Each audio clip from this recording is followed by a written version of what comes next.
on the unchangeableness of God. 1. And after this, says Moses, it came to pass that the angels of God went in unto the daughters of men, and they bore children unto them. When it is worthwhile, therefore, to consider what is meant by the expression, and after this, it is therefore a reference to something that has been said before, for the purpose of explaining it more clearly, 2. And a mention of the divine Spirit has already been made, as he has already stated, that it is very difficult for it to remain throughout all ages, in the soul, which is divisible into many parts, and which assumes many forms, and is clothed with the most heavy burden, namely its bulk of flesh, after the Spirit. Therefore, the angels of God going unto the daughters of men. 3. For as long as the pure rays of wisdom shine forth in the soul, by means of which the wise man sees God and his powers, no one of those who bring false news ever enters into the reason, but all such are kept at a distance outside of the sacred threshold. But when the light of the intellect is dimmed and overshadowed, then the companions of darkness, having become victorious, associate themselves with the dissolute and effeminate passions which the prophet calls the daughters of men, and they bear children to them, and not to God. 4. For the appropriate progeny of God are the perfect virtues, but that offspring which is akin to the wicked is unregulated wickedness. But learn now, if thou wilt, O my mind, not to bear children to thyself, after the example of that perfect man Abraham, who offered up to God the beloved and only legitimate offspring of his soul, to the most conspicuous image of self-taught wisdom, by name Isaac, and who gave him up with all cheerfulness, to be a necessary and fitting offering to God. Having bound, 3, as the Scripture says, this new kind of victim, either because he, having once tasted of the divine inspiration, did not condescend any longer to tread on any mortal truth, or because he saw that the creature was unstable and movable, while he recognized the unhesitating firmness existing in the living God, on whom he is said to have believed. 4. 2. 5. His disciple and successor was Hannah, the gift of the wisdom of God, for the interpretation of the name is her grace. For when she had become pregnant, having received the divine seed, and after she had completed the time of her labor, she brought forth, in the manner appointed by the arrangement of God, a son, whom she called Samuel, and the name Samuel being interpreted, means appointed by God. She therefore, having received him, restores him to the giver, not looking upon anything as a good belonging to herself which is not divine grace. 6. For in the first book of Kings, 5, she speaks in this manner, I give him unto thee freely, the expression here used being equivalent to, I give him unto thee, whom thou hast given to me according to that most sacred scripture of Moses, my gifts, and my offerings, and my first fruits, ye shall observe to offer unto me. 6, 7. For, to what other being should one bring gifts of gratitude except to God? And what offerings can one bring unto him except of those things which have been given to us by him? For it is not possible for us to have an abundance of anything else, and he has no need of any of those things which he enjoins men to offer unto him, but he bids us bring unto him the things which are his own, through the excess of his beneficence to our race.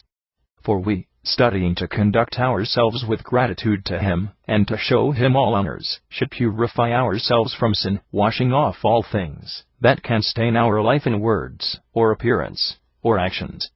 8. For it is foolishness to imagine that it is unlawful to enter into temples, unless a man has first washed his body, and made that look bright, but that one may attempt to sacrifice and to pray with a mind still polluted and disordered. And yet temples are made of stones and timber, mere lifeless materials, and it is not possible for the body, if it is devoid of life by its own nature, to touch things devoid of life, without using ablutions, and purifying ceremonies of holiness. And shall anyone endure to approach God without being purified as to his soul? Shall anyone while impure come near to the purest of all beings, and this too without having any intention of repenting? 9. Let him, indeed, who, in addition to having committed no new crimes, has also endeavored to wash off his old misdeeds, come cheerfully before him, but let the man, who is without any such preparation, and who is impure, keep aloof. For he will never escape the notice of him who can look into the recesses of the heart, and who walketh in its most secret places. 3. 10. Now the most evident sign of a soul devoted to God is that song in which that expression occurs. She that was barren has borne 7 children, and she that had many children has become weak. 7. 11. And yet she who is speaking is in reality only the mother of one son, namely, of Samuel. How then does she say that she has borne 7 children, unless indeed anyone thinks that the unit is in its strictest nature identical with the number 7, not only in number, but also in the harmony of the universe, and in the reasonings of the soul which is devoted to virtue? For he who was devoted to the one God, that is Samuel, and who had no connection whatever with any other being, is adorned according to that essence which is single, and the real unit. 12. And this is the constitution of the number 7, that is to say, of the soul, that rests in God, and which no longer concerns itself about any mortal employment, when it has quitted the number 6 which it allotted to those who were not able to attain to the first rank, but who of necessity contented themselves with arriving at the second. 13. It is therefore not incredible that the barren woman, not being one who is incapable of becoming fruitful, but one who is still vigorous and fresh, striving for the chief reward in the arena of fortitude, patience, and perseverance, may bring forth a 7, equal in honor to the unit of which numbers nature is very productive and prolific. 14. And she says that she that had many children has become weak, speaking accurately and very plainly. For when the soul, although only one, brings forth many children, when separated from the one, it then naturally becomes infinite in number, and then being weighed down and overwhelmed by the multitude of children who depend upon it, and the greatest part of them are premature and abortive, it becomes weak. 15. For it brings forth the desire of forms and colors, as gratified by the eyes, and the pleasures arising from sound, as gratified by the ears. It is pregnant also of the pleasures of the belly, and of the parts beneath the belly, so that, as many children are attached to it, it becomes exhausted by bearing this heavy burden, and drops its hands from weakness, and faints away. And in this way it comes to pass that all those things are subdued which bring forth perishable children to themselves, who are likewise perishable. 4. 16. But some persons, through their self-love, have incurred not only defeat, but even death also. At all events Sonnen, knowing that the seed should not be his, 8 did not desist from injuring the rational principle, which is the best thing in kind of all existing things, until he himself met with utter destruction. And this, too, very properly and deservedly. 17. For if some men do all things for the sake of themselves alone, not with a view to the honor of their parents, or the proper regulation of their children, or the salvation of their country, or the guardianship of the laws, or the preservation of good morals, or with a view to the due performance of any public or private duty, or of a proper celebration of sacred rites, or the pious worship due to the gods, they will be deservedly miserable. 18. For the sake of one of the objects which I have mentioned, it is glorious even to quit life itself. But these men say that, unless they are likely to gain some pleasure by the pursuit of them, they would disregard the whole lot of them glorious objects, as they are. Therefore, the incorruptible God banishes the wicked exposition of unnatural opinion, which is named Onan. 19. And altogether these persons are to be detested who beget children for themselves, that is to say, who, pursuing their own private advantage alone, disregard all other objects, as if they had been born for themselves alone, and not for 10,000 other persons also, for their fathers, and their mothers, and their wives, and their children, and their country, and for all mankind.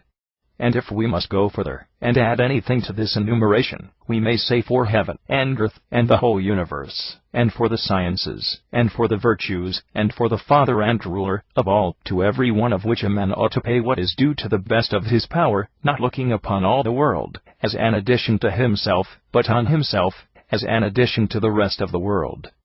v. 20. However, we have said enough on this head, let us now connect what follows with it to the Lord God. Therefore, says Moses, seeing that the wickedness of men was multiplied upon the earth, and that every one of them was carefully studying wickedness in his heart all his days, God considered in his mind that he had made man upon the earth, and he thought upon it, and God said, I will destroy man whom I have made from off the face of the earth. 9:21. Perhaps some very wicked persons will suspect that the lawgiver is here speaking enigmatically, when he says that the Creator repented of having created man, when he beheld their wickedness, on which account he determined to destroy the whole race.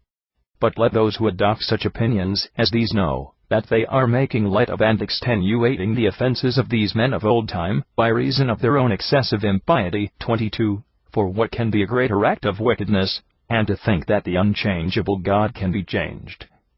And this, too, while some persons think that even those who are really men do never hesitate in their opinions, for that those who have studied philosophy, in a sincere and pure spirit, have derived, as the greatest good arising from their knowledge, the absence of any inclination to change with the changes of affairs, and the disposition, with all immovable firmness and sure stability, to labor at everything that it becomes them to pursue.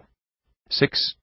23. And it seems good to the lawgiver that the perfect man should desire tranquility, for it was said to the wise man, in the character of God, "But stand thou here with me." 10. This expression showing the unchangeable and unalterable nature of the mind which is firmly established in the right way. 24. For it is really marvelous when anyone touches the soul, like a lyre tuned in musical principles, not with sharp and flat sounds, but with an accurate knowledge of contrary tones, and employing only the best, not sounding any too loudly, nor on the other hand letting any be too weak, so as to impair the harmony of the virtues, and of those things which are good by nature. And when he, preserving it in an equal condition, plays and sings melodiously. 25. For this instrument nature has made to be the most perfect of all, and to be the model of all instruments made by the hand.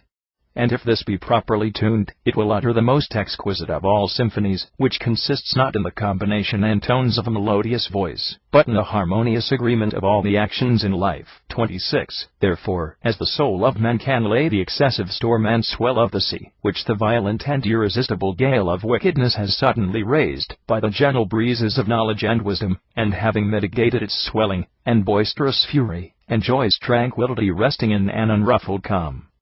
Do you doubt whether the imperishable and everlasting and blessed God, the being endowed with all the virtues, and with all perfection, and with all happiness, is unchangeable in his counsels, and whether he abides by the designs which he originally formed, without changing any of them?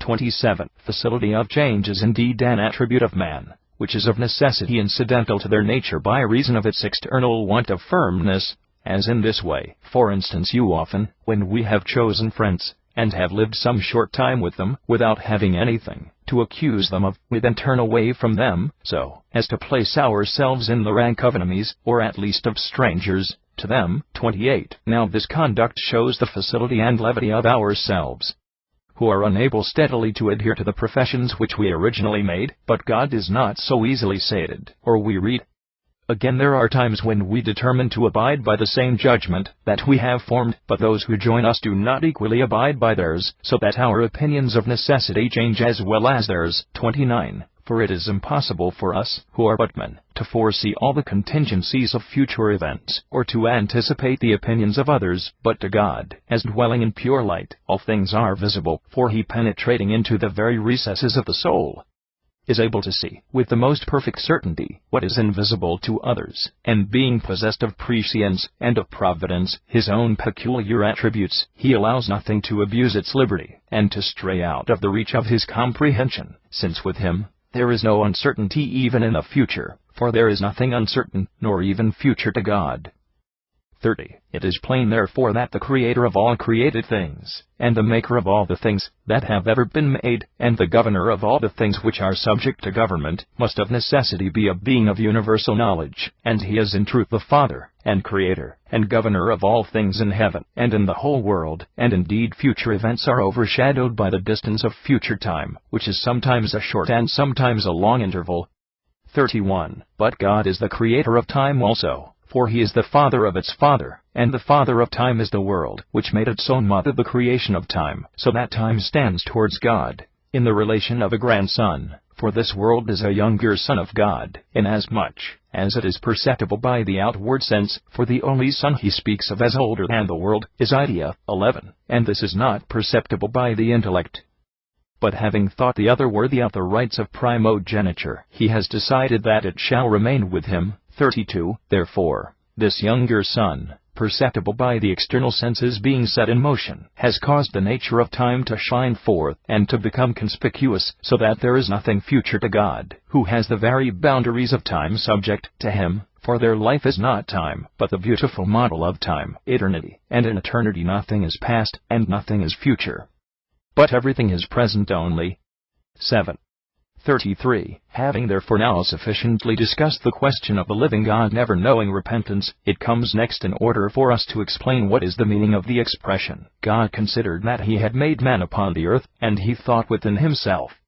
34. Then the Creator of the world, having attached to himself the two most lasting powers of cogitation and deliberation, youth, one being a conception conceived within his own breast, and the other the discussion of such conception, and, since he continually employs them for the contemplation of his own works, those things which do not leave their appointed station he praises for their obedience, but those which change their place he pursues with the punishment appointed for deserters. 35. For some bodies he has endowed with habit, others with nature, others with soul, and some with rational soul. For instance, he has bound stones and beams, which are torn from their kindred materials, with the most powerful bond of habit, and this habit is the inclination of the spirit to return to itself, for it begins at the middle, and proceeds onwards towards the extremities, and then when it has touched the extreme boundary, it turns back again, until it has again arrived at the same place from which it originally started.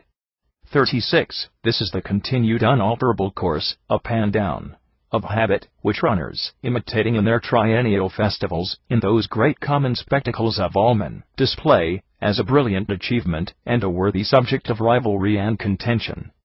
8.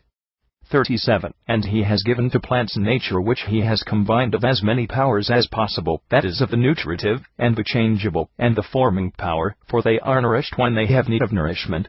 And a proof of this is that those plants which are not irrigated waste away, and are dried up, as on the other hand those which have water supplied to them do visibly grow, for those which for a time were mere creepers on the ground, by reason of their shortness, suddenly spring up and become very long branches.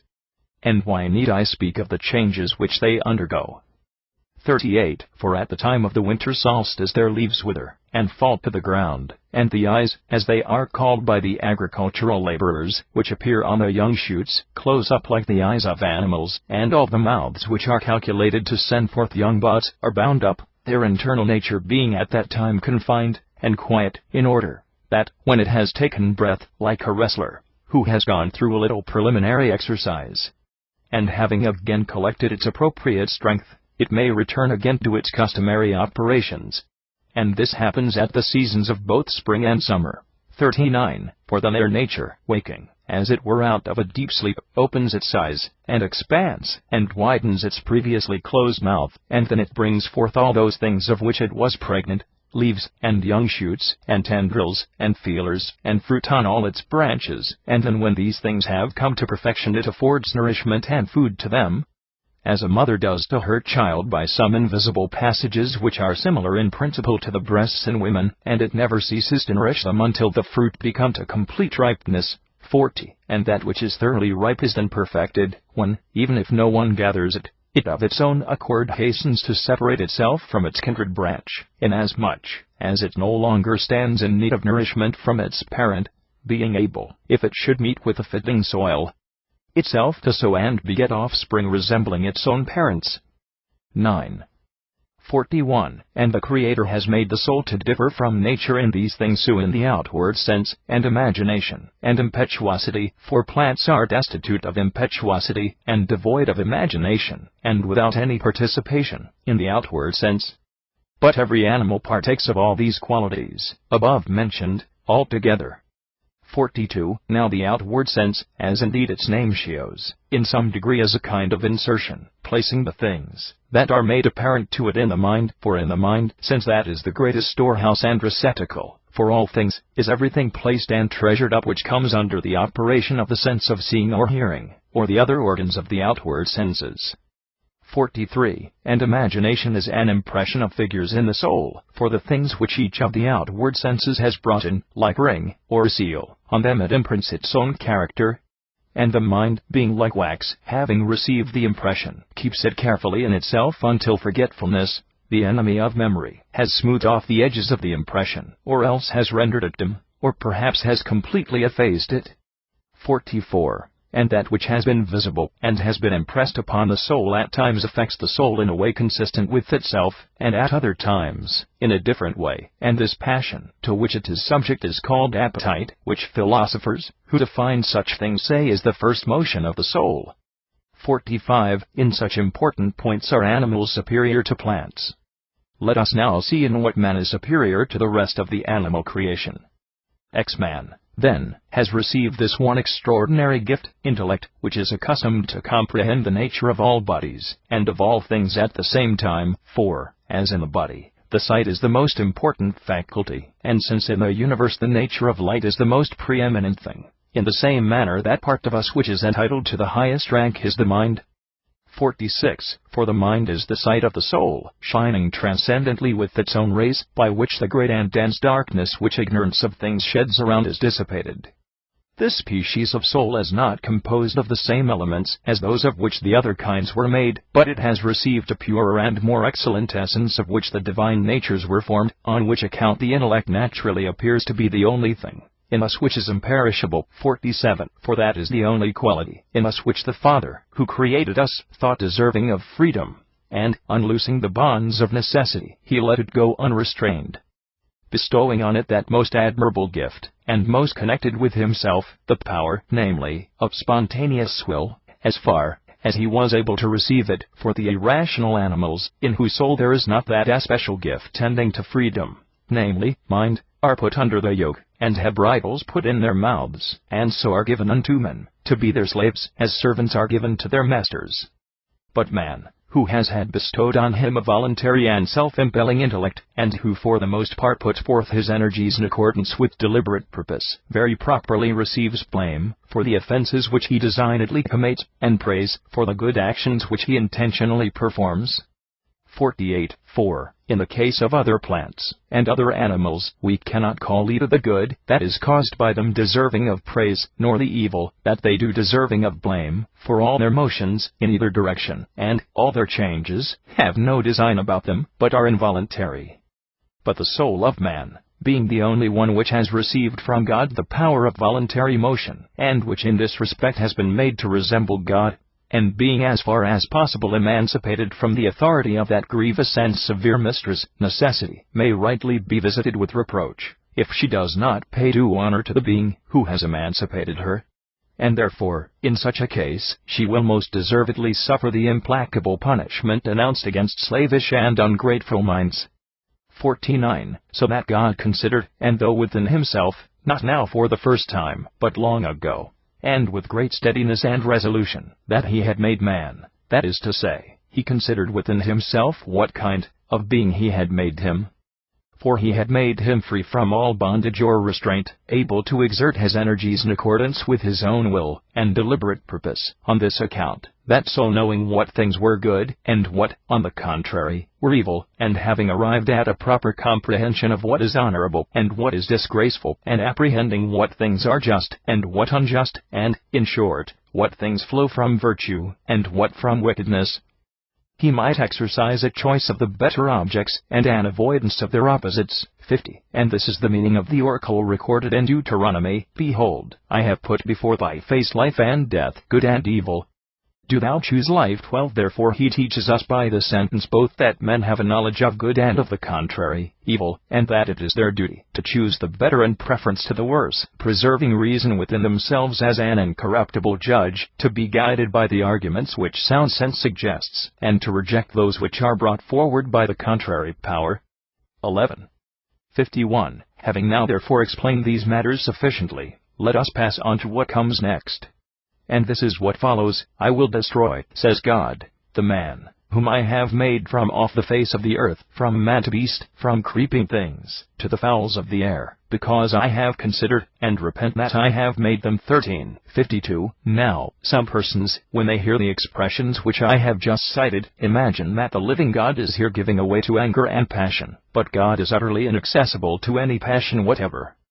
For it is the peculiar property of human weakness to be disquieted by any such feelings, but God has neither the irrational passions of the soul, nor are the parts and limits of the body in the least belonging to him. But, nevertheless, such things are spoken of with reference to God, by the great lawgiver in an introductory sort of way, for the sake of admonishing those persons who could not be corrected otherwise.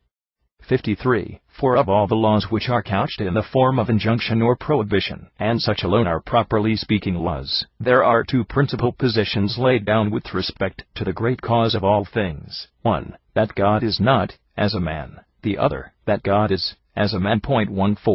54. But the first of these assertions is confirmed by the most certain truth, while the latter is introduced for the instruction of the many. In reference to which, it is said concerning them, as a man would instruct his son. 15. And this is said for the sake of instruction and admonition, and not because he is really such by nature. 55. For of men some are attached to the service of the soul, and others to that of the body. Now the companions of the soul, being able to associate with incorporeal natures, appreciable only by the intellect, do not compare the living God to any species of created beings, but, dissociating it with any idea of distinctive qualities, for this is what most especially contributes to his happiness, and to his consummate felicity, to comprehend his naked existence, without any connection with figure or character, they, I say, are content with the bare conception of his existence, and do not attempt to invest him with any form. 56. But those who enter into agreements and alliances with the body, being unable to throw off the robes of the flesh, and to behold that nature, which alone of all natures has no need of anything, but is sufficient for itself, and simple, and unalloyed, and incapable of being compared with anything else, from the same notions of the cause of all things, that they do of themselves, not considering that in the case of a being, who exists through a concurrence of many faculties, he has need of many parts in order to supply the necessities of each of those faculties. 12. But God, inasmuch as he is uncreated, and the being, who has brought all other things to creation, stood in need of none of those things which are usually added to creatures. 57. For what are we to say? Shall we say, if he is possessed of the different organic parts, that he has feet for the sake of walking? But where is he to walk who fills all places at once with his presence? And to whom is he to go, when there is no one of equal honor with himself? And why is he to walk? It cannot be out of any regard for his health, as we do. Again, are we to say, that he has hands for the purpose of giving and taking? He never receives anything from any one. For in addition to the fact of his wanting nothing, he actually has everything. And when he gives, he employs reason as the minister of his gifts, by whose agency also he created the world. 58. Once more, he had no need of eyes, the organs, without which there can be no comprehension of the light perceptible by the outward senses, but the light perceptible by the outward senses is a created light, and even before the creation God saw, using himself as light. 59. And why need we mention the organs of luxury? For if he has these organs, then he is fed, and when he has satisfied himself he leaves off eating, and after he has left eating he wants food again, and I need not enumerate other particulars which are the necessary consequences of this, for these are the fabulous inventions of impious men, who represent God, in word and deed only, as endued with human form, but in fact, as influenced by human passions. 13. 60. Why, then, does Moses speak of the uncreate as having feet and hands, and as coming in, and as going out? And why does he speak of him as clothed in armor for the purpose of repelling his enemies? For he does speak of him as girding himself with a sword, and as using arrows, and winds, and destructive fire.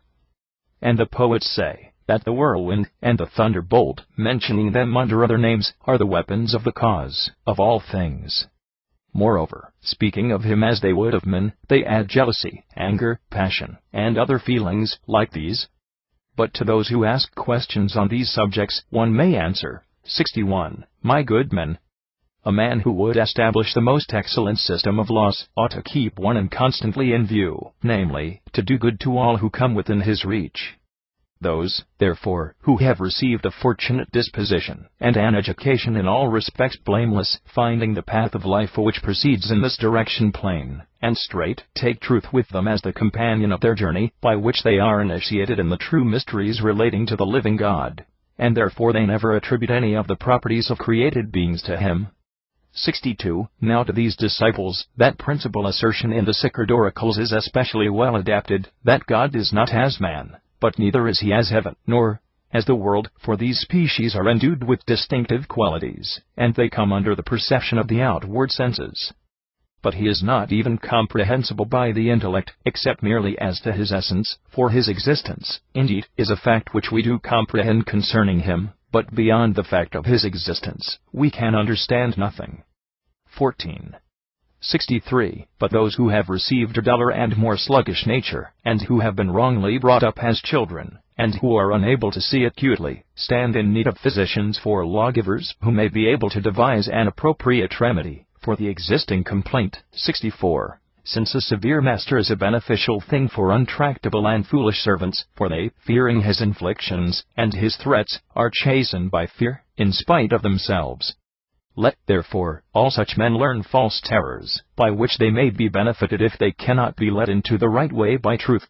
65. For in the case of men who are afflicted with dangerous illnesses, the most legitimate physicians do not venture to tell them the truth, knowing that by such conduct they will be rendered more desponding, and so that the disease will not be cured, but that by contrary language and comfort they will bear the disease which presses upon them more easily, and the illness will be more likely to be allayed. 66. For what man is his senses will say to a patient, under his care, my good man, you shall have the knife applied to you, and cautery, and your limbs shall be amputated, even if such things were absolutely necessary to be endured. No man on earth would say so, for, if he did, his patient would sink in his heart before the operations could be performed, and so receiving another disease in his soul, more grievous than that already existing in his body, he would resolutely renounce the cure. But if, on the other hand, through the deceit of the physician he is led to form a contrary expectation, he will submit to everything with a patient spirit, even though the means of his salvation may be most painful. 67. Therefore the lawgiver, being a most admirable physician of the passions and diseases of the soul, has proposed to himself one task, and one end, namely, to eradicate the diseases of the mind by the roots, so that there may not be a single one left behind to put forth any shoot of incurable distemper. 68. In this way, then, he hoped to be able to eradicate it, if he were to represent the cause of all things, as indulging in threats and indignation, and implacable anger, and, moreover, as employing defensive arms to ward off attacks, and to chastise the wicked, for the fool alone is corrected by such means. 69. And therefore it is that it appears to me that with these two principal assertions, above mentioned, namely, that God is, as a man, and that God is not, as a man, are connected to other principles consequent upon and connected with them, namely, that of fear, and that of love. For I see that all the exhortations of the laws to piety are referred either to the love or to the fear of the living God. To those, therefore, who do not attribute either the parts or the passions of men to the living God, but who, as becomes the majesty of God, honor him in himself, and by himself alone, to love him is most natural, but to the others, it is most appropriate to fear him. 15. 70. Such, then, are the things which it was proper to premise before we entered upon the following investigation. We must now go back again to the original consideration, according to which we were in doubt what the meaning is which is concealed under the expression, I was indignant that I had made them. Perhaps Moses here means to show that bad men are made so by the anger of God, but good men by his grace, for immediately afterwards he proceeds to add, but Noah found grace in the eyes of the Lord. 71. But anger, which is a passion peculiar to man, is here spoken of with especial felicity, but still more metaphorically than the real truth, in order to the explanation of a matter which is extremely necessary, namely, to show that everything that we do through anger, or fear, or pain, or grief, or any other passion, is confessedly faulty and open to reproach, but all that we do in accordance with right reason and knowledge is praiseworthy. 72. You see now what great caution he uses in speaking here, when he says, I was indignant that I had made them, not traversing the order of the words, so as to say, because I had made them I was indignant, for the latter expression would have become a person who repented of what he had done, an idea which is inconsistent with the nature of God, which foresees everything. But the other doctrine is a general one, being the expression of a man who means to explain by it that anger is the fountain of all sins, and reason the source of all good actions. 73. But God, remembering his own perfect goodness in every particular, even if the whole, or the greater part of mankind fall off from him by reason of the abundance and extravagance of their sins, stretching forth his right hand, his hand of salvation, supports man, and raises him up, not permitting the whole race to be utterly destroyed, and to perish everlastingly. 1674. On which account God now says that Noah found grace in his sight, when all the rest of mankind appearing ungrateful were about to receive punishment, in order that he might mingle saving mercy with judgment against sinners. As the psalmist has said somewhere, "My song shall be of mercy and judgment." 1675. For, if God were to choose to judge the race of mankind without mercy, he would pass on them a sentence of condemnation, since there has never been a single man who, by his own unassisted power, has run the whole course of his life, from the beginning to the end, without stumbling. But since some men have fallen into voluntary, and some into involuntary sins, 76, that therefore the human race might still subsist, even though many of the subordinate members of it go to destruction. God mingles mercy with his justice, which he exercises towards the good actions of even the unworthy, and he not only pities them while judging, but judges them while pitying them, for mercy is older than justice in his sight, inasmuch as he knew the man who deserved punishment, not after he had passed sentence on him, but also before sentence. 1777. On which account he says in another passage, "The cup is in the hand of the Lord, full of the mixture of unmixed wine." 17. And yet that which is mixed is not unmixed, but these words are spoken in a sense in the strictest accordance with natural philosophy, and in one perfectly consistent with what has been said before, for God exerts his power in an untempered degree towards himself, but in a mixed character towards his creatures. For it is impossible for a mortal nature to endure his power unmitigated. 78. Do you think that you would be unable to look at the unmodified light of the sun? If you were to try to do so, your sight would be extinguished by the brilliancy of his rays, and be wholly blinded by a close approach to that luminary, before it could perceive anything. And yet the sun is only one of the works of God, a portion of the heaven, a fragment of compressed ether, but you are nevertheless able to gaze upon those uncreated powers which exist around him, and emit the most dazzling light, without any veil or modification. 79. As, therefore, the sun extends his rays from heaven to the boundaries of the earth, tempering and dissolving the exceeding violence of the heat that is in them by cool air, for he mixes his rays with that, in order that that portion of them which gives light being separated from that portion which gives heat, he may remate somewhat of his power of burning, but retain the power by which he gives light, and so be received with welcome when meeting that kindred and friendly light which is situated in the eyes of man. For the meeting of these two lights, in the same place, coming from an opposite direction, and the reception of the one by the other, is what causes that comprehension which we arrive at by our faculty of sight. But what mortal could possibly receive in this manner the knowledge, and wisdom, and prudence, and justice, and all the other virtues of God, in an unalloyed state? The whole heaven, the whole world, could not do so. 80. Therefore the Creator, knowing the way in which he exceeded in all things that were most excellent, and the inherent natural weakness of created beings, even though they boast loudly, does not think either to benefit them, or to chastise them to the extremity of his power, but only as far as he sees that those who are to be the objects of his benefits, or of his chastisements, have power to receive either. 81. If, then, we are able to drink of and to enjoy a gentle and moderate mixture of his powers, we might receive sufficient happiness therefrom, and which the race of men ought not to seek to receive any more complete enjoyment. We have now explained what the mixed and unmixed powers, and what those really supreme faculties are which exist in the living God alone. 18. 82, and similar to what has been previously said, is that passage which occurs in another place. God spake once, and twice I have also heard the same. 18. The expression once resembles the unmixed power, for the unmixed power is the unit, and the unit is the unmixed power, but the twice resembles the mixed power, for neither one nor the other is a simple thing, inasmuch as it admits of combination, or of division. 83. God, therefore, utters unmixed units, for the word which he utters is not a beating of the air, being absolutely mingled with nothing else whatever, but it is incorporeal and naked, in no respect different from the unit. But we hear by the number 2.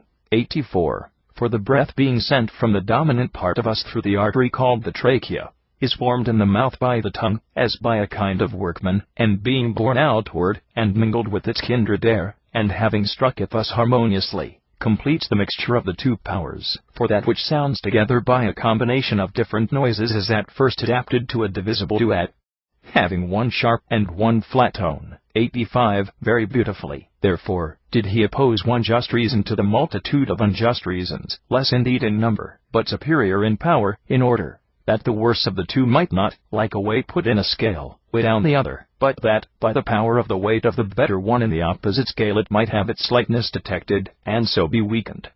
19. 86. But what is the meaning of the sentence, Noah found grace in the sight of the Lord God? Let us now consider this. For those who find anything, some are finding what they formerly had, and have lost, and some are discovering what they never had before, and now possess for the first time. Accordingly, those men who occupy themselves with the investigation of appropriate names, are accustomed to call the latter kind finding, heuresis, and the former kind refinding, aneuresis. 87. Of the former species we have a conspicuous example afforded us in the injunctions given about the great vow. 19. Now a vow is a request for good things from God, and the spirit of the great vow is to believe that God himself is the cause of good things from himself, without anyone else ever cooperating with him, of the things which may appear to be beneficial, neither the earth as fruitful, nor the rain as helping to promote the growth of seeds and plants, nor the air as calculated to nourish man, nor agriculture as the cause of production, nor the skill of the physician as the cause of health, nor marriage as the cause of the procreation of children. 88. For all these things receive changes and alterations through the power of God, to such a degree, and in such a way as often to have effects contrary to their usual ones. Moses, therefore, says that this man is holy who nourishes the hair of his head, the meaning of which is that he is holy who promotes the growth in the principal portion of himself of the principal shoots of the doctrines of virtue, and who in a manner prides himself, and takes delight in these doctrines. 89. But sometimes he loses them, a sort of whirlwind, as it were, suddenly darting down upon the soul, and carrying off everything that was good out of it. And this whirlwind is an involuntary change, which pollutes the mind in a moment, which Moses calls death. 20. 90. But nevertheless, when he has afterwards got rid of this and become purified, he recovers, and recollects again what for a time he had forgotten, and finds what he had lost, so that the days of his former change are not included in the computation, either because such change is a matter which cannot be reduced to calculation, inasmuch as it is inconsistent with right reason, and has no partnership with prudence, or because it does not deserve to be taken into calculation. For of such things, some ancient writer says, there is no account nor calculation taken. 21. 20. 91. And we have often met with such things as previously we had never seen even in a dream, like a husbandman, whom some persons say while digging a hole for the purpose of planting some fruit-bearing tree, found a treasure, meeting with good fortune which he had never hoped for. 92. Therefore Jacob, the wrestler with God, when his father asked him the manner in which he had acquired this knowledge, saying, How didst thou find this so quickly, my son? Answered and said, Because the Lord my God brought it before me. 22:4. When God bestows on anyone the treasures of his own wisdom, without any toil or labor, then we, without having expected such things, suddenly perceive that we have found a treasure of perfect happiness. 93. And it often happens to those who seek with great labor, that they miss that for which they are seeking, while others, who are seeking without any diligence, find with great ease even things that they never thought of finding. For those who are dull and slow in their souls, like men bereft of their eyesight, find the labor which they devote to the contemplation of objects of science useless and wasted, while others, through the richness of their natural endowments, find out immeasurable things, without any investigation at all, by the help of felicitous and well-directed conjectures, so that it would seem that they attain their objects not in consequence of any labor of their own, but because the things themselves do of their own accord come to meet them, and hasten to present themselves to their view, and so give them the most accurate comprehension of them. 21. 94. To these men the lawgiver says were given great and beautiful cities, which they had not built, houses full of good things, which they had not filled, cisterns cut out of the solid rock, which they had not hewn, vineyards and olive gardens, which they had not planted. 23. 95. Now, by cities and houses, he here symbolically sketches out the generic and specific virtues, for genus resembles a city, because it is marked out in larger circumferences, and because it is common to many individuals, and species resembles a house, because it is more contracted, and avoids community. 96. And cisterns prepared beforehand intimate the rewards which fall to the lot of some for their labor, while they are given spontaneously to others, being channels of heavenly and wholesome waters, and well-prepared treasures, for the preservation of the virtues, before mentioned, by means of which joy is shed over the perfect heart, irradiating it all over with the light of truth. Again, when Moses speaks of the vineyards, he means them as an emblem of cheerfulness, and the olive gardens as a symbol of light. 97. Happy, therefore, are they who, suffering something like those persons who awoke up out of deep sleep, on a sudden, without any labor or exertion on their part, behold the world before them, and miserable are they to whom it happens to be eagerly contentious for objects to which they are not fitted by nature, being full of a contentious spirit, which is the most grievous of diseases. 98. For, in addition to failing in the object which they are desirous of attaining, they do further incur great disgrace with no slight injury, like ships which are attempting to make their way by sea against opposing winds, for they, in addition to being unable to proceed in their course towards the point to which they are hastening, are very often upset with their crews and their cargoes, and so cause pain to their friends and pleasure to their enemies. 22. 99. Therefore the law says that some persons, having made a violent effort, went up to the mountain, and the Amorites came forth who dwell on that mountain, and wounded them, as bees might have done, and pursued them from Syre even to Hormah. 24. 100. For it follows of necessity, that those persons who, being by nature unfitted for the comprehension of arts, if by making violent efforts they do something in them, not only fail of attaining their end, but also incur disgrace. And those who voluntarily, but still without any deliberate consent of their mind, do something that they ought to do, putting a sort of constraint on their own voluntary principle, do not succeed, but are wounded and harassed by their own consciences. 101. So also those who restore deposits of small value, in the hope of having larger deposits entrusted to them, which they may be able to appropriate, you would call men of good faith, and yet even when they are restoring the deposits, they put a great constraint on their natural faithlessness, by which it is to be hoped they will be unceasingly tormented. 102. And do not all those who offer but a spurious kind of worship to the only wise God, putting on a profession of a rigid life, like a dress on a magnificent stage, merely with the object of making a display before the assembled spectators, having imposture rather than piety in their souls, do not they, I say, stretch themselves on the rack, as it were, and torment themselves, compelling even the truth itself to assume a false appearance?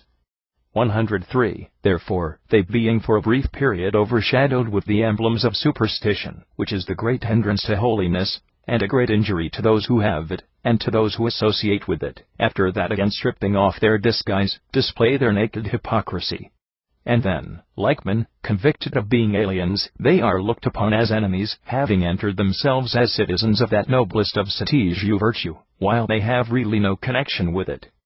For whatever is violent, Bayan, is also of short duration, as its very name imports, since it closely resembles short, Bayan. And the ancients used the two words, Bayan and oligochronion, of short duration as synonymous. 23. 104. We must now consider the question which is meant by Noah found grace in the sight of the Lord God. 25 is the meaning of what is here expressed this, that he received grace, or that he was accounted worthy of grace. The former idea it is not natural for us to entertain, for what was given to him beyond what was given to all, as one may say, not only to all concrete natures only, but to all elementary and simple natures which have been accounted worthy of divine grace. 105. But the second interpretation has a reason in it which is not altogether inconsistent, that the cause of all things judges those persons worthy of his gifts, who do not corrupt the divine impression which has been stamped upon them, namely, the most sacred mind, with disgraceful practices. Still, perhaps even this is not the true meaning of the words. 106. For what kind of person must he be who would be accounted before God, to be worthy of his grace? I indeed think that the whole world put together could scarcely attain to such a pitch, and yet the world is the first, and greatest, and most perfect of all the works of God. 107. May it not then perhaps be better to understand this expression as meaning that the virtuous man, being fond of investigating things, and eager for learning, amid all the different things that he has investigated, has found this one most certain fact, that all things that exist, the earth, the water, the air, the fire, the sun, the stars, the heaven, all animals and plants whatever, are the grace of God. 108. But God has given nothing to himself, for he has no need of anything, but he has given the world to the world, and its parts he has bestowed on themselves, and on one another, and also on the universe, and without having judged anything to be worthy of grace, for he gives all his good things, without grudging to the universe, and to its parts, he merely has regard to his own everlasting goodness, thinking the doing good to be a line of conduct suitable to his own happy and blessed nature, so that if anyone were to ask me what was the cause of the creation of the world, having learned from Moses, I should answer, that the goodness of the living God, being the most important of his graces, is in itself the cause. 24. 109. But here we must observe that Moses says that Noah pleased the powers of the living God, the Lord and God, but that he tells us that Moses himself pleased the being who is attended by those powers as his bodyguard, and who, without them, is conceived only according to his essence. For it is said, here, speaking in the person of God, because thou hast found grace in my sight, 26, pointing out himself instead of anyone else whatever. 110. Thus, therefore, he who exists himself by himself alone, thinks the exceeding wisdom which is found in Moses worthy of grace, and that other wisdom which was formed on the model of his, he considers of an inferior class, and more wisdom of species, as consisting of subordinate powers, according to which he is both Lord and God, and ruler and benefactor. 111. But another mind attached to the body, and the slave of the passions, having been sold as slave to the chief cook, 27, that is to say to the pleasure of our compound being, and being castrated and mutilated of all the masculine and generative parts of the soul, being afflicted with the want of all good practices, and being incapable of receiving the divine voice, being also separated and cut off from the sacred assembly, in which conferences and discussions about virtue are continually being brought up, is conducted into the prison of the passions, and finds grace, a grace more inglorious, bad dishonor, with the keeper of the prison. 28. 112. For these men are properly called prisoners, not those who after they have been condemned at the judgment seat, by the legitimate magistrates, or by judges formally appointed, are led away by the officers into the place appointed for malefactors, but those in whom nature has condemned the disposition of their souls, men who are full of intemperance, and cowardice, and injustice, and impiety, and innumerable other evils. 113. But the steward, and keeper, and guardian of these men, is the keeper of the prison, a composition and combination of all kinds of various wickednesses, united together into one mass, to please whom is the greatest of punishments. But some people who do not perceive this, being deceived with respect to what is injurious to such a degree as to look upon it as advantageous, come to him with great joy, and offer themselves as his bodyguards, that being accounted faithful by him, they may become his lieutenants and successors, in the guardianship of involuntary and voluntary offenses. 114. But do thou, O my soul, thinking such an office and magistracy as that, more grievous than the most laborious slavery, adopt, as far as you can, an unrestrained, and unconfined, and free system of life. 115. And if you are caught by the baits of passion, endure rather to be a prisoner yourself, and the keeper of a prison, for than if you suffer distress, and groan aloud, you will obtain pity. But if you give yourself up to ambition of great posts, and to a covetousness of honor, you will receive that pleasant and greatest evil, of being keeper of the prison, by which you will be influenced the whole of your life. 25. 116. Reject therefore with all your might all idea of pleasing the keepers of the prison, but on the contrary, with all your ability, and all your earnestness, labor, to please him, who is the cause of all things, and if you are unable to do so, for the greatness of his dignity is exceeding high, at all events advance, without ever turning back, towards his powers, and present yourself to them as their suppliant, until they, admitting the continual assiduity and sincerity of your service, place you in the ranks of those who have pleased them, as they did Noah, of whose descendants Moses has made a most admirable and novel catalogue. 117. For he says, these are the generations of Noah. Noah was a just man, being perfect in his generation, and Noah pleased God. 29. for the descendants of the compound being were naturally compound beings also themselves, for horses do of necessity beget horses, and lions beget lions. Bulls become the parents of bulls, and so too men beget men. 118. But such things are not the appropriate offspring of a good mind. The progeny of that are the virtues before mentioned, namely the being a man, the being just, the being perfect, the pleasing God, which last particular, inasmuch as it is the crowning one, and, as it were the boundary of perfect happiness, is enumerated last of all. 119. But there is one kind of creation, which is a sort of conducting and traveling from that which does not exist to existence. This is the one which plants and animals do of necessity use, and there is another kind, which is a transition and change from a better genus to a rose species, which Moses mentions when he says, "These are the generations of Jacob." Joseph, when he was 17 years of age, was keeping the sheep with his brethren, being a youth with the sons of Bilhah, and with the sons of Zilpah, his father's wives 30. 124. When this reason inclined to meditation, and devoted to learning, was driven down from its more divine speculations, human and mortal opinions, then Joseph, the companion of the body, and of all the things which pertain to the body, was born, being still but a youth, even though in the lapse of time he may become gray-headed, as being one who never listened to any older discourse or opinions, which the companions of Moses acquired as the most useful possessions for themselves and their disciples.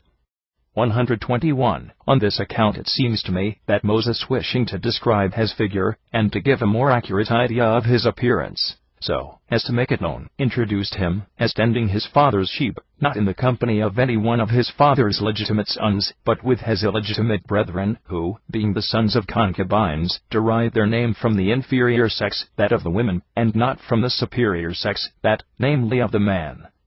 For they here are called the sons of Jacob's wives, Bilhah and Zilpah, and not the sons of their father Israel. 26. 122. And one may here very fitly raise the question for what reason it was that after mentioning the perfection of Noah in virtue, he then immediately asked that the earth was become corrupt in the sight of God, and was filled with wickedness. 31. But perhaps it is not difficult to arrive at a solution of this doubt, for anyone who is not exceedingly ignorant of all instruction. 123. We must say therefore, that when an incorruptible species arises in the soul, the mortal part is immediately destroyed, for the birth of virtuous studies is the death of disgraceful ones, since also when light shines forth darkness disappears. On this account, in the law of leprosy, it is most expressly enjoined that if the living skin arise in the leper, he shall be polluted. 32. 124. And further ratifying the same injunction, and, as it were setting a seal to it, he adds, and the flesh which is sound shall pollute him, delivering this injunction in opposition to what is natural, or usual, for all men think the things that are sick the pollution of those that are in health, and those that are dead the pollution of the living, and not, on the contrary, that the healthy and the living are the pollution of the wicked, and of the dead, but rather, they account them their salvation.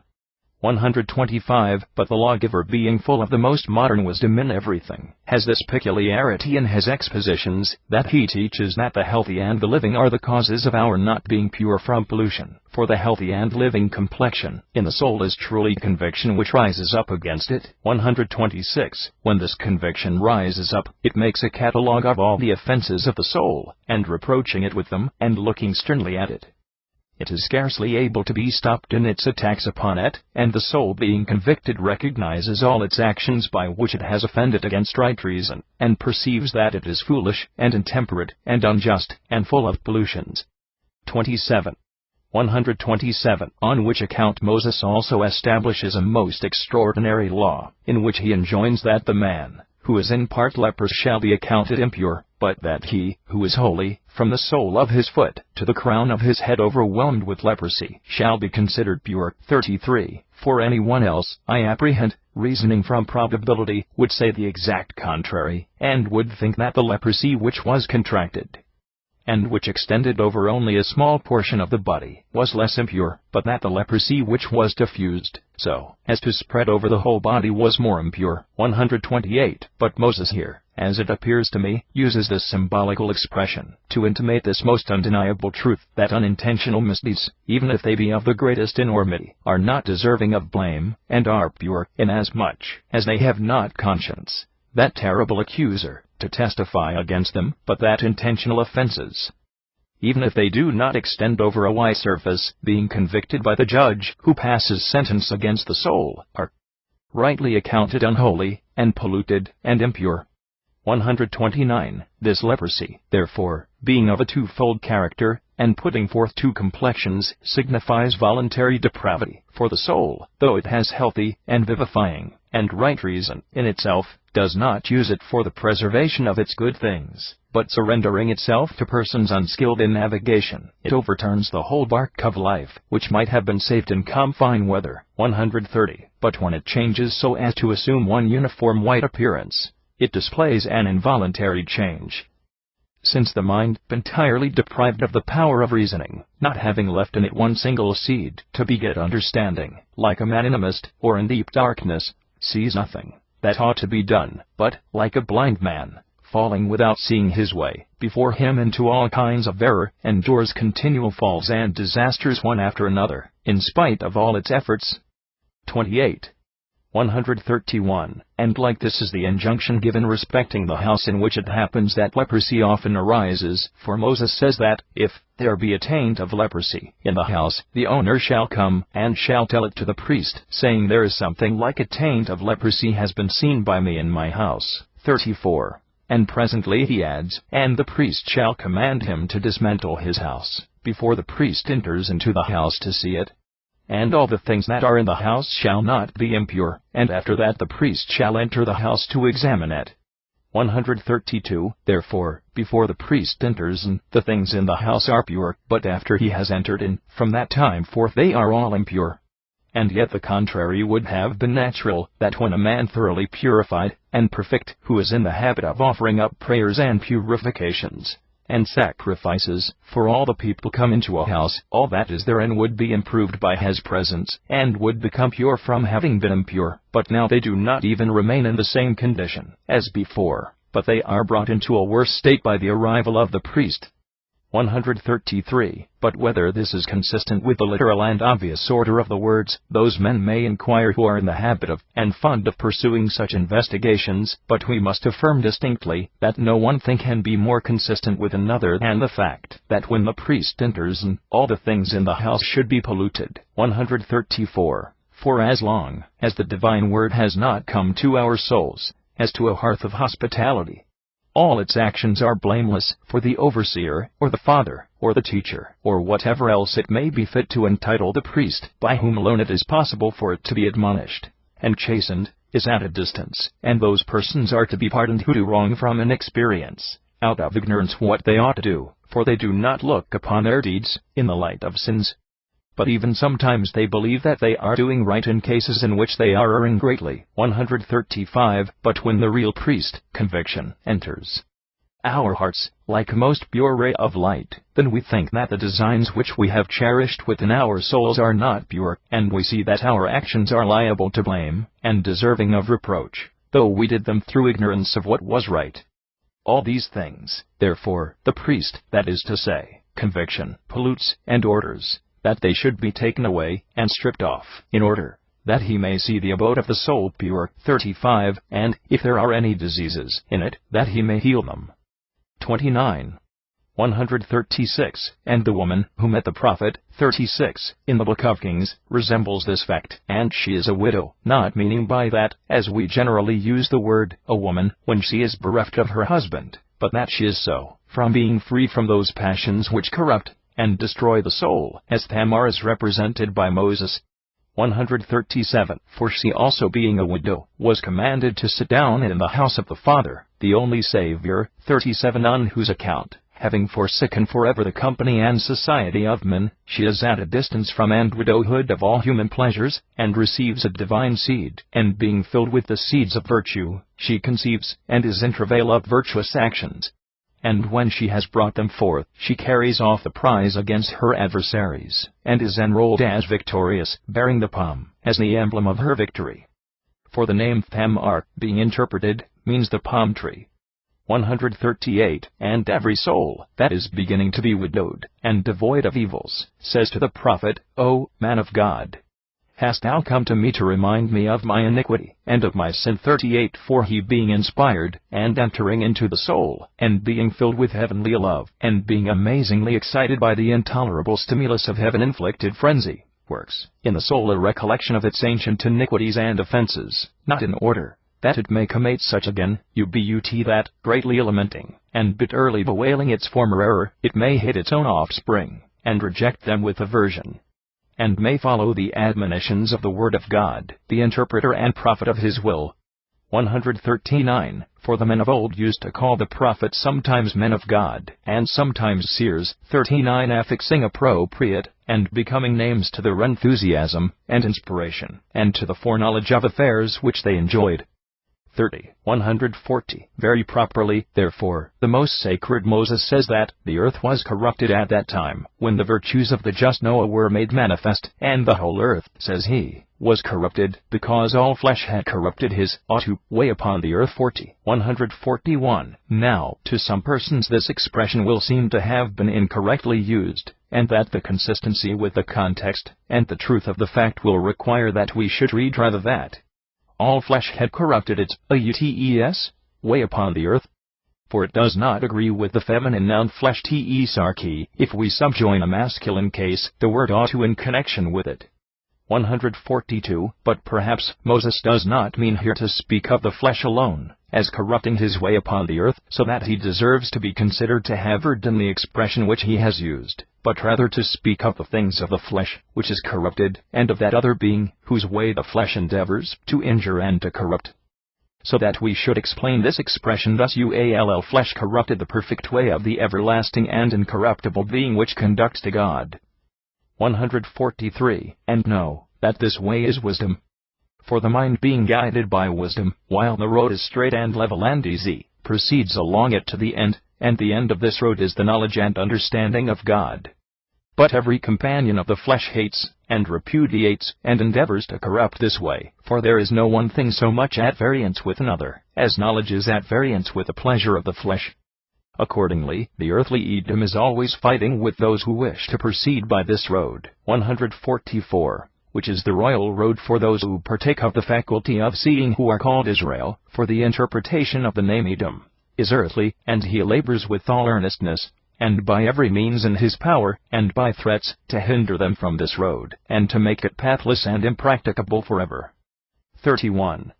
145 Therefore the ambassadors, who are sent, speak as follows: We will pass on through thy land, we will not pass through thy fields, nor through thy vineyards, we will not drink water from thy cistern, we will proceed by the royal road, we will not turn aside out of the way, to the right hand, nor to the left, until we have passed over thy borders.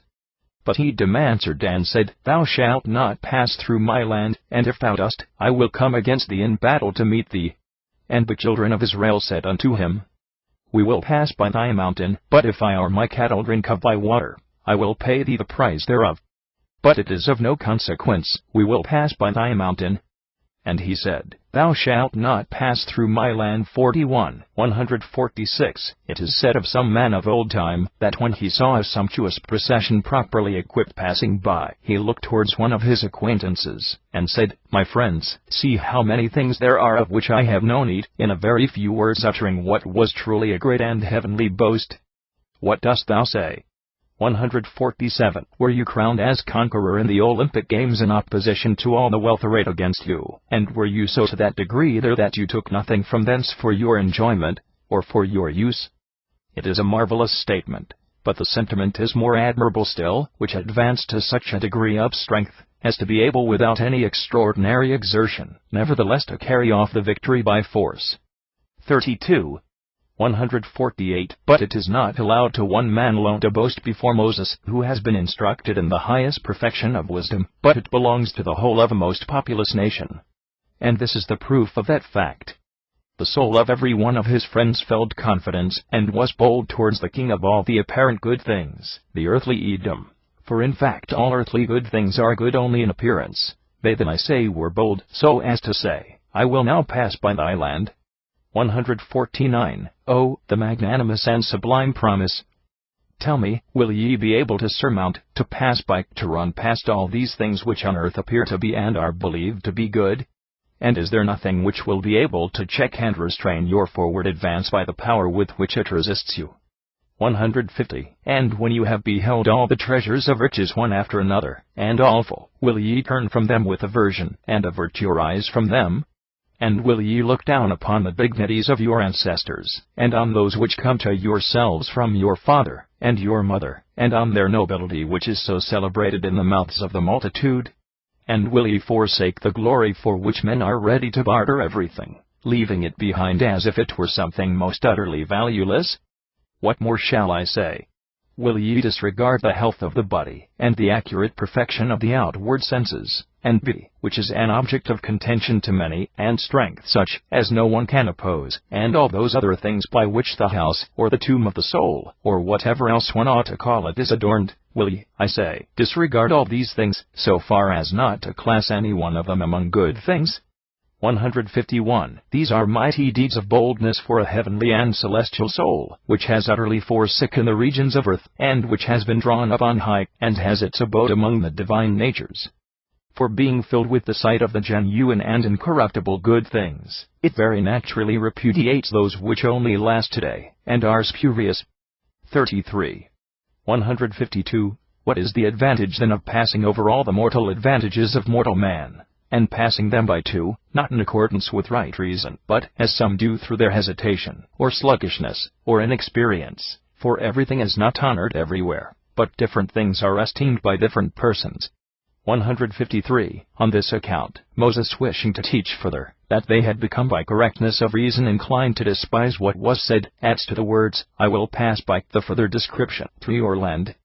For this is exceedingly necessary, that when surrounded by an abundance of those things which are usually accounted advantages, we should avoid being taken prisoners by any of the toils which are spread by each separate pleasure, and that like fire, we should be able at one onset to break through the attacks which are so continually armed against us. 154. The Israelites say then that they will pass by this way, but that they will not pass any longer through the fields and vineyards. For it would be doting simplicity to pass by all the plants in the soul worthy of cultivation, and producing eatable fruit, that is to say virtuous discourses, and praiseworthy actions. For it would be proper rather to remain, and to gather the fruit, and to feed on it to satiety. For nothing is more beautiful than an insatiable cheerfulness, and amid perfect virtues, of which cheerfulness, the aforesaid vineyards are the symbol. 155. But we, on whom God pours and showers his fountains of good things from above, we drank from that cistern, and we were seeking scanty moisture beneath the earth, while the heaven was raining upon us from above without ceasing, the more excellent food of nectar and ambrosia, far better than that celebrated in the fables of the poets. 34. 156. Moreover, should we, while draining draughts stored up by the contrivance of men through distrust, seek a refuge and place of escape, where the Savior of the universe has opened to us his heavenly treasury for our use and enjoyment? For Moses, the Hierophant, prays that the Lord may open to us his good treasure, his heavenly one, to give us his rain. 42. And the prayers of the man who loves God are sure to obtain a hearing. 157. And what does he say who neither thinks the heaven, or the rain, or cistern, or in fact anything whatever in all creation sufficient to nourish him, but who goes beyond all these things, and relating what he has suffered, says, the God who has nourished me from my youth up. 43. Does not this man appear to you not to think all the collections of water under the earth put together worthy even of looking at? 158. Nor therefore would he drink out of a cistern to whom God gives draughts of unmixed wine, at one time, by the ministrations of some angel, whom he has thought worthy to act as cupbearer, and at another time by his own means, placing no one between the giver and the receiver. 159. Let us then, without any delay, attempt to proceed by the royal road, since we think fit to pass by all earthly things, and the royal road is that of which there is not private individual in the world who is master, but he alone who is also the only true king.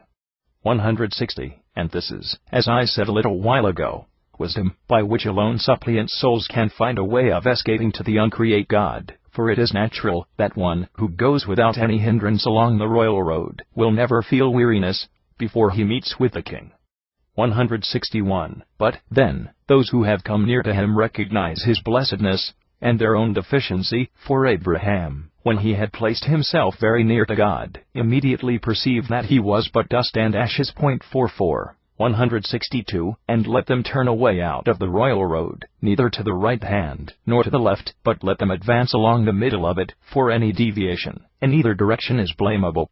As that on the one side has a tendency to excess, and that on the other side to deficiency, for the right hand is, in this instance, no less blamable than the left hand. 163. In the case of those who live according to impulse, the right hand is temerity, and the left hand cowardice.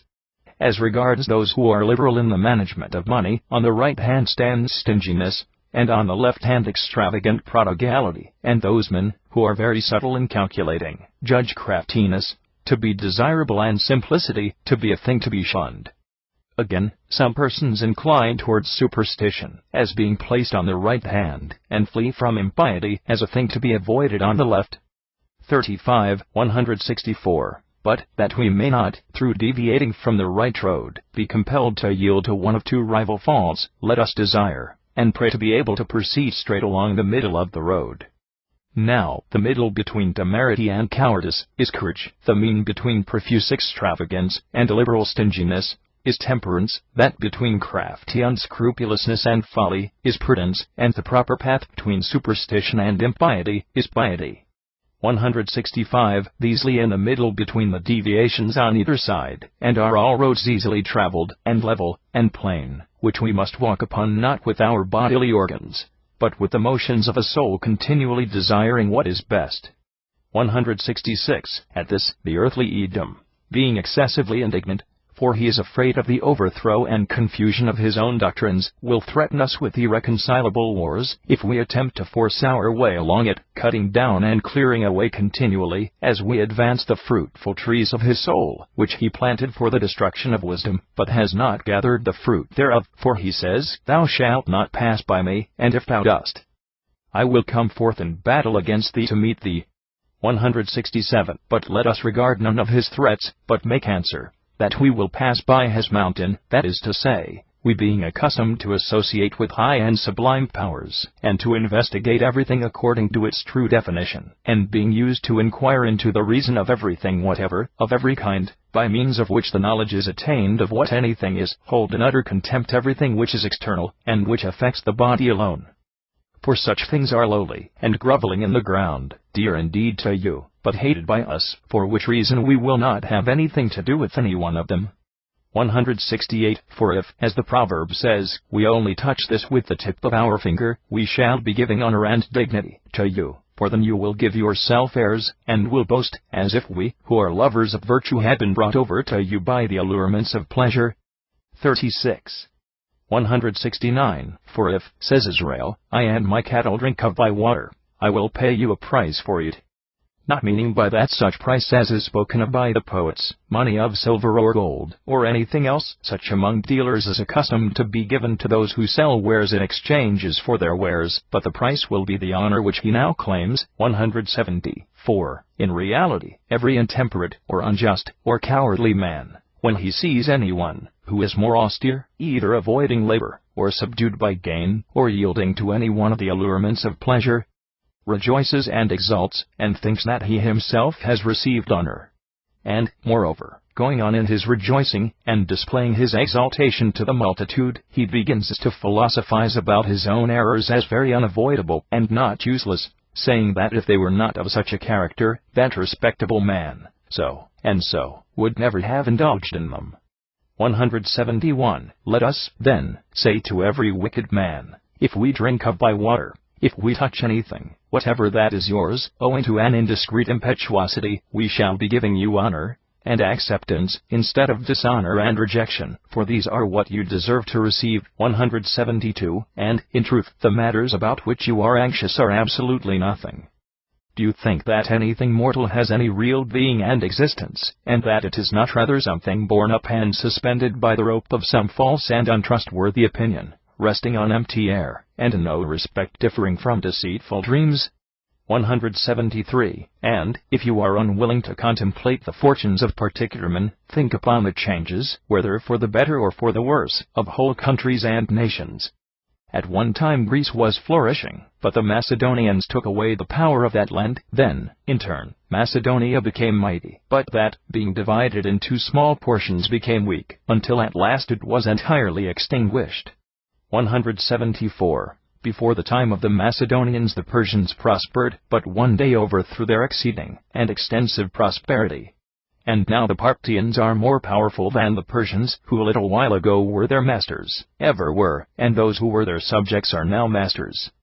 Once, and for a very long time, Egypt was a mighty empire, but its great dominion and glory have passed away like a cloud. What has become of the Ethiopians, and of Carthage, and of the kingdoms of Libya? Where now are the kings of Pontus? 175. What has become of Europe and Asia, and, in short, of the whole of the inhabited world? Is it not tossed up and down the agitated like a ship that is tossed by the sea, at one time enjoying a fair wind, and at another time being forced to battle against contrary gales? 176. For the divine word brings round its operations, in a circle, which the common multitude of men call fortune. And then, as it continually flows on among cities, and nations, and countries, it overturns existing arrangements, and gives to one person what has previously belonged to another, changing the affairs of individuals only in point of time, in order that the whole world may become, as it were, one city, and enjoy the most excellent of constitutions, a democracy. 37. 177. No one, therefore, of all the objects of human anxiety, or of human labor, is of any importance or value, but every such thing is a mere shadow or breath, disappearing before it can get any firm footing, for it comes, and then again it departs, like the ebbing tide. For the sea, in its ebb and flow, is at one time borne forwards with great violence, and roaring, and noise, and overflowing its bounds makes a lake of what has previously been dry land, and, at another time, it recedes, and makes a large portion of what has been sea, dry land. 178. In the same manner, at times, prosperity overflows a mighty and populous nation, but afterwards turns the impetuosity of its stream in the opposite direction, and does not leave even the slightest drop, so as to suffer no trace whatever to remain of its former richness.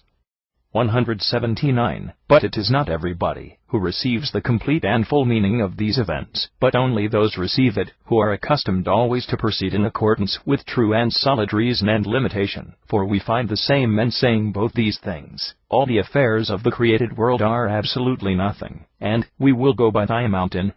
180. For it is impossible for one, who is not in the habit of using high and mountainous roads, to repudiate all mortal affairs, and to turn aside, and change his paths for what is immortal. Therefore the earthly Edom thinks it right to blockade the heavenly and royal road of virtue, and the divine reason blockades his road, and that of all who follow his opinions. 181. Among whom we must enroll Balaam, for he also is a child of the earth, and not a shoot of heaven. And a proof of this is, that he, being influenced by omens, and false prophecies, not even when the eye of his soul, which had been closed, recovered its sight, and saw the angel of God standing against him in the way. 45. Not even then did he turn back, and desist from doing wrong, but giving way to a mighty torrent of folly, he was washed away, and swallowed up by it. 182. For then the diseases of the soul are truly not only difficult of cure, but even utterly incurable, when, though conviction is present to us, and this is the word of God, coming, as his angel, and as our guide, and removing the obstacles before our feet, so that we may travel without stumbling along the level road, we nevertheless prefer our own indiscreet opinions to the explanations and injunctions which he is accustomed to address to us for our admonition, and for the chastening and regulating of our whole life. 183. On this account he, who is not persuaded by, and who shows no conviction, when it thus opposes him, will, in his turn, incur destruction with the wounded. 46. Whom the passions have wounded and overthrown, and his calamity will be a most sufficient lesson for all those who are not utterly impure, to endeavor to keep the judge that is within them favorable to them, and he will be so if they do not reverse what has been rightly decided by him.